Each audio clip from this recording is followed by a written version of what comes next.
Good morning class 11। आज हम पढ़ेंगे गद्य पाठ 4 विदाई संभाषण, जो लिखा है बाल मुकुंद गुप्त ने। तो आइए जानते हैं बाल मुकुंद गुप्त का लेखक परिचय। खड़ी बोली और आधुनिक हिंदी साहित्य को स्थापित करने वाले लेखकों में से एक बाल मुकुंद गुप्त का जन्म वर्ष 1865 ग्राम गुड़ियानी, जिला रोहतक, हरियाणा में हुआ था। इनकी आरंभिक शिक्षा उर्दू में हुई। तत्पश्चात इन्होंने हिंदी सीखी। इन्होंने मिडिल तक विधिवत शिक्षा प्राप्त की थी।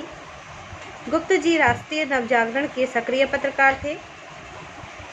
भारतेंदु युग और द्विवेदी युग के बीच की कड़ी के रूप में माने जाने वाले बाल मुकुंद गुप्त की रचनाओं में व्यंग विनोद का पुट दिखाई देता है। व्यंग यानी कि कमेंट और विनोद यानी कि थोड़ा बहुत कमेंट के साथ हंसी खुशी या चटकारे लेने वाली बातें।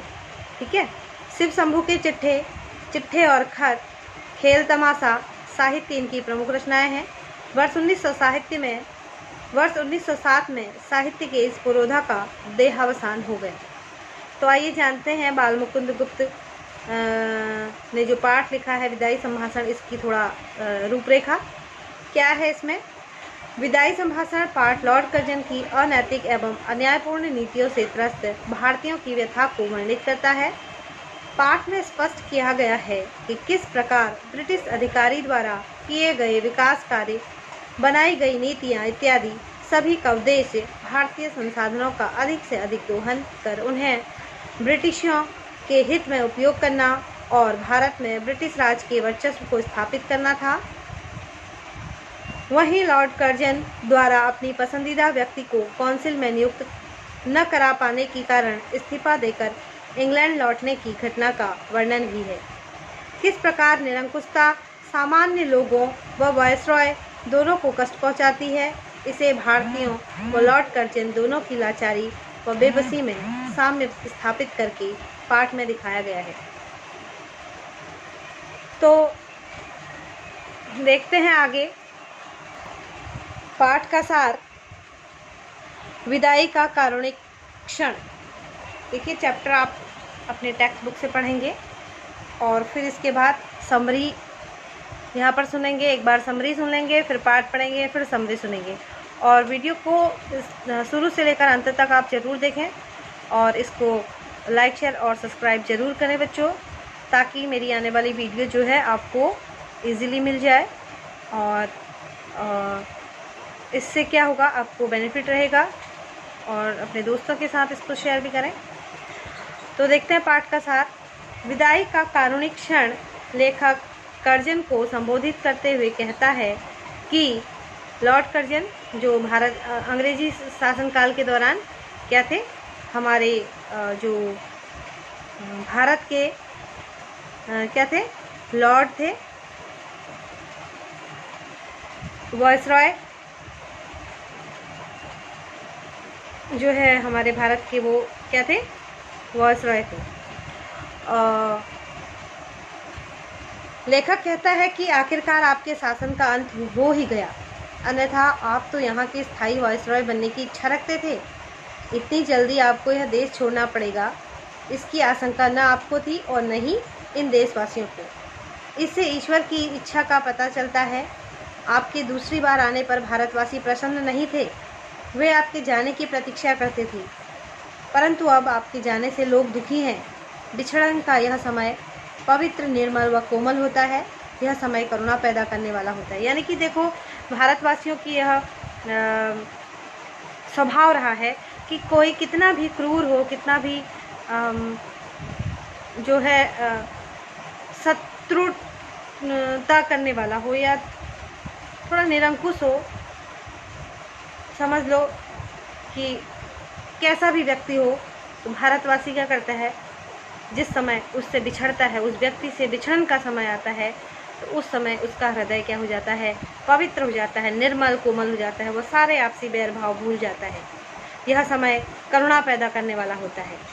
तो भारत में तो पशु पक्षी भी ऐसे समय में उदास हो जाते हैं। लेखक कहता है कि केवल मनुष्य ही नहीं, भारत में तो पशु पक्षी भी ऐसे समय में उदास हो जाते हैं। इस उसको उन्होंने उद्धृत करने के लिए शिव शंभू की गायों का, देखो 2 गायों का यहाँ पर रेफरेंस दिया है। शिव शंभू की 2 गायें थी। बलशाली गाय कमज़ोर गाय को रोजाना टक्कर मारा करती थी। एक गाय बलशाली थी और एक गाय कमज़ोर थी। जो बलशाली गाय थी वह कमज़ोर गाय को रोजाना टक्कर मारा करती थी। एक दिन बलशाली गाय को पुरोहित को दान दे दिया गया, परंतु उसके जाने के बाद जो कमज़ोर गाय थी वो प्रसन्न नहीं रही और उसने चारा भी नहीं खाया। क्यों? क्योंकि साथ छूट गया उसका।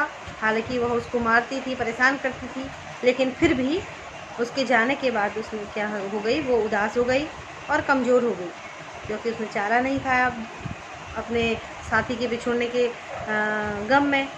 जब यहाँ पशु पक्षी ऐसे होते हैं तो मानव की दशा का अंदाज़ा लगाना मुश्किल नहीं है। अब वायसराय चाहे कितना भी कठोर क्यों न था, निरंकुश था, और वह दोबारा भारत में आया हुआ था और उसने बहुत ही अत्याचार भारतवासियों पर किए, लेकिन जो जाने का जो समय था उसका, उस समय सभी लोग दुखी हो गए।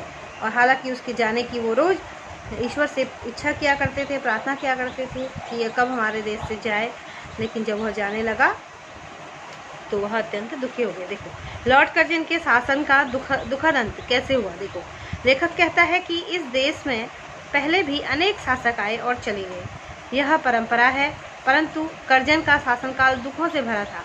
कर्जन ने सारा राजकाज सुखांत समझकर किया था, लेकिन उसका अंत दुखद हुआ, जिसका आभास न सामान्य जनता व अन्य अधिकारियों को ही हुआ और न स्वयं लॉर्ड कर्जन को। वे सभी लीलाओं का केंद्र स्वयं को समझ रहे थे, किंतु वास्तव में सारी लीलाएं रचने वाला कोई और है। वास्तव में लीलामय की लीला का किसी को पता ही नहीं चलता। जैसे इस संसार को चलाने वाला एक लीलामय एक ईश्वर है और जिसका पता किसी को नहीं है, लेकिन सब व्यक्ति क्या समझते हैं कि हम ही ईश्वर हैं। किसी व्यक्ति के पास बहुत धन दौलत हो गई, ऐसो आराम हो गई, तो वो सोचता है कि मैं ही संसार को चलाने वाला हूँ, दूसरा कोई नहीं है। ऐसा ही लॉर्ड कर्जन के साथ भी हुआ। दूसरी बार आने पर तो उसको कौन चला रहा था? उसको लॉर्ड कर्जन को, जो भारत में जो वायसरॉय आते थे उनको कौन चलाता था? जो भारत में शासन करता था, अंग्रेजी राज जो भारत में चलता था, असल में उसकी बागडोर ब्रिटिश शासन के ब्रिटिश के पास थी, ब्रिटिशर्स के हाथ में थी, और वो थी इंग्लैंड से उसका सारा राजकाज चलता था, बागडोर वहीं होती थी। तो वहीं से जो ऑर्डर होते थे वही देते थे। देखिए क्या हुआ, सारी लीलाएं रचने वाला कोई और है। वास्तव में लीलामय की लीला का किसी को पता नहीं चलता। दूसरी बार आने पर आपने ऐसे कार्य करने की सोची थी जिससे आने वाले शासकों को कोई परेशानी न हो, परंतु सब कुछ उल्टा हो गया। वे स्वयं बेचैन रहे और देश में अशांति फैला दी। उनके स्थान पर आने वाले शासकों को अब कितने समय तक परेशान रहना पड़ेगा, इसका अनुमान लगाना कठिन है। लेखक वायसरॉय को संबोधित करते हुए कहता है कि आपने स्वयं भी कष्ट सहे और जनता को भी बहुत कष्ट दिए। लॉर्ड कर्जन की शान बान एवं उनका निर्मम शासन। भारत में लॉर्ड कर्जन की शान सबसे ऊपर थी।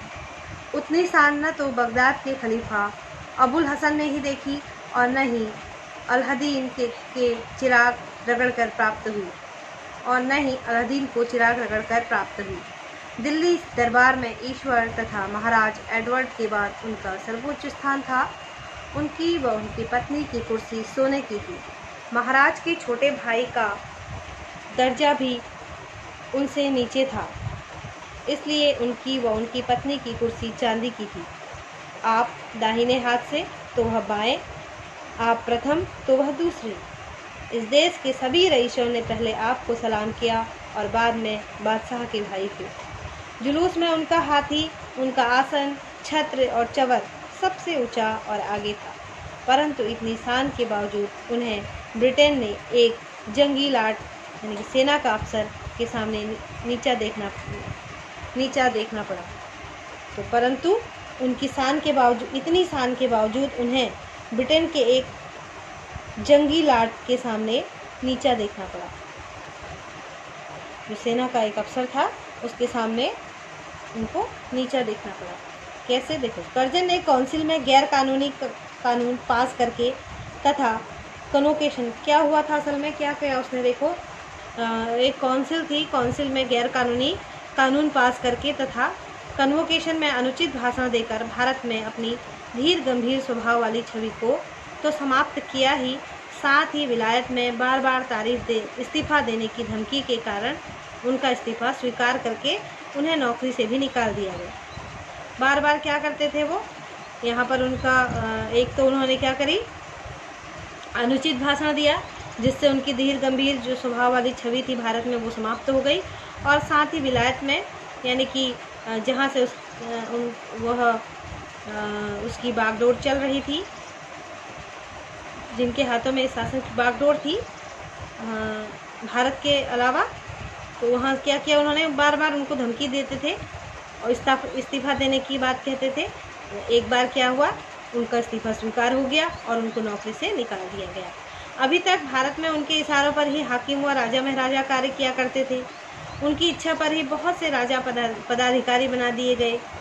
बहुत से लोगों से उनका राज्य छीन लिया गया। उन्हीं के इशारों पर देश की शिक्षा और स्वाधीनता नष्ट हो गई। उन्होंने ही बंग देश को विभाजन की योजना बनाई, यानी कि बंगाल के विभाजन की योजना भी उन्होंने ही बनाई थी। परंतु उनके अपने ही देश में उनके कहने पर एक फौजी अफसर नियुक्त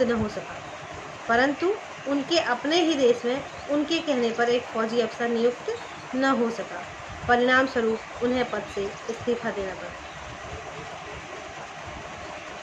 जब उन्होंने अपने देश को बोला, अपने किसी सेना के किसी व्यक्ति को वो अफसर बनाना चाहते थे अपने देश में, लेकिन क्या हुआ, वो अफसर नहीं बन पाया और जिसके कारण उन्होंने इस्तीफ़ा देना पड़ा। परिणाम स्वरूप उन्होंने इस्तीफ़ा दे दिया। मतलब वो चाहते होंगे, एक उनका कोई पसंदीदा व्यक्ति होगा, उसको वो वहाँ का अफसर बनाना चाहते होंगे और वहाँ पर वो अगर अपनी बात न मनवाने के लिए इस्तीफ़ा देने की धमकी देते होंगे, तो क्या हुआ, उनका इस्तीफ़ा एक दिन स्वीकार कर दिया गया। लॉर्ड कर्जन के पतन का कारण उसका मनमानापन व जिद्दी स्वभाव था। देखिए, लेखक कहता है कि आपका मनमाना शासन लोगों को याद रहेगा। आप ऊंचे चढ़कर गिरे हैं, परंतु गिरकर पड़े रहना अधिक दुखी करता है। एक मामूली से क्लर्क के समान आपको नोटिस दे दिया गया। ऐसे समय में व्यक्ति स्वयं से घृणा करने लगता है। आपकी दयनीय स्थिति को जानने का भारतीयों को अवसर नहीं मिला, पर आपकी दशा से वे स्वयं आश्चर्यचकित थे। आप यदि अपने कामों पर ध्यान दें तो आपने कभी प्रजा के हित की नहीं सोची। आपने आंख बंद कर हुक्म चलाए और किसी की नहीं सुनी। यह शासन करने का तरीका नहीं है। आपने हर काम अपनी जिद से पूरा किया। कैसर और जार भी कभी कभी प्रजा की बात सुनते थे। आपने कभी प्रजा को अपने समीप ही नहीं आने दिया। नादिर शाह ने भी आसिफ जाह के द्वारा प्रार्थना करने पर कत्लेआम रोक दिया था, परंतु आपने 8 करोड़ जनता की प्रार्थना पर बंगाल विभाजन रद्द करने का फैसला नहीं लिया। अब आपका जाना निश्चित है, परंतु आप बंगाल विभाजन करके अपनी जिद पूरी करना चाहते हैं। आपकी बात न मानने पर आप नौकरी छोड़ रहे हैं। आपकी बात न मानने पर आप नौकरी छोड़ रहे हैं, किंतु आपने प्रजा की कोई बात नहीं मानी, तो वे कहाँ जाकर अपना दुख व्यक्त करें। उदार भारतीय जनमानस।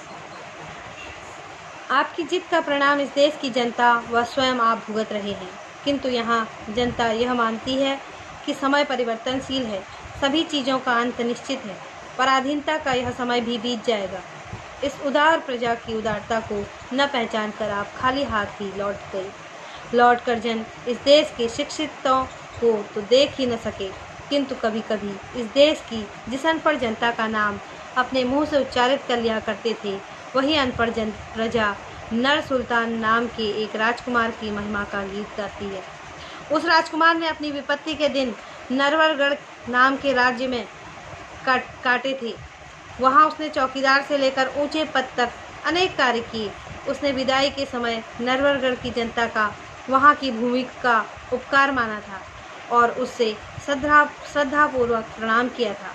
भारत की जनता आज तक उस कृतज्ञ राजकुमार को याद करती है। लेखक द्वारा कर्जन की कल्पित विदाई संभाषण। लेखक कर्जन से पूछता है कि यदि वे विदाई संभाषण देंगे तो क्या कहेंगे।